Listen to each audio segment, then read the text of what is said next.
صاحب قلیوبی بیان کرتے ہیں کہ حارثہ بن ابی اوفا رحمۃ اللہ علیہ کا ایک نصرانی پڑوسی تھا۔ وہ مرض الموت میں بیمار ہوا تو حارثہ رحمۃ اللہ علیہ اس کی عیادت کو گئے اور اس سے کہا کہ تم مسلمان ہو جاؤ، میں تمہارے لیے جنت کی ضمانت کروں، اس لیے کہ جنت بے مثل چیز ہے، اس کی نظیر نہیں، اور اس میں بڑی بڑی آنکھوں والی حوریں ہیں جن کی صفت ایسی ہے، اور اس میں محل ہے جن کا وصف ایسا اور ایسا ہے۔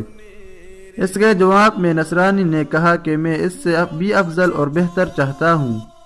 پس حارثہ نے فرمایا کہ اسلام لاؤ کہ میں تمہارے واسطے جنت میں دیدار خداوندی کا ضامن بنوں۔ اس نصرانی نے کہا کہ اب اسلام لاؤں گا، کیونکہ دیدار الہی سے کوئی چیز افضل نہیں ہے۔ چنانچہ وہ مسلمان ہو گیا اور مر گیا۔ اس کے بعد حارثہ رحمۃ اللہ علیہ نے اس کو خواب میں دیکھا کہ وہ جنت میں ایک سواری پر ہے۔ حارثہ رحمۃ اللہ علیہ نے اس سے کہا کہ تو فلاں شخص ہے؟ اس نے کہا ہاں۔ حارثہ رحمۃ اللہ علیہ نے فرمایا کہ اللہ تعالیٰ نے تیرے ساتھ کیا کیا؟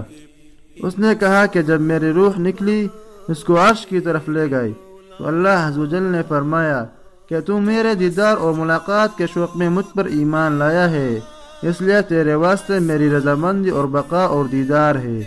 پس حارثہ رحمۃ اللہ علیہ نے فرمایا کہ اس نعمت پر اللہ تعالیٰ کا شکر ہے جس کی مدد سے میں نے تجھ پر احسان کیا۔ اس ویڈیو کو ثواب کی نیت سے آگے شیئر کرے، کیا پتہ آپ کے ایک شیئر کرنے سے کسی کی زندگی بدل جائے۔ اس طرح کی مزید معلوماتی ویڈیوز کے لیے ہمارے چینل کو سبسکرائب کریں۔ ملتے ہیں انشاءاللہ اگلی ویڈیو میں، تب تک کے لیے اللہ حافظ۔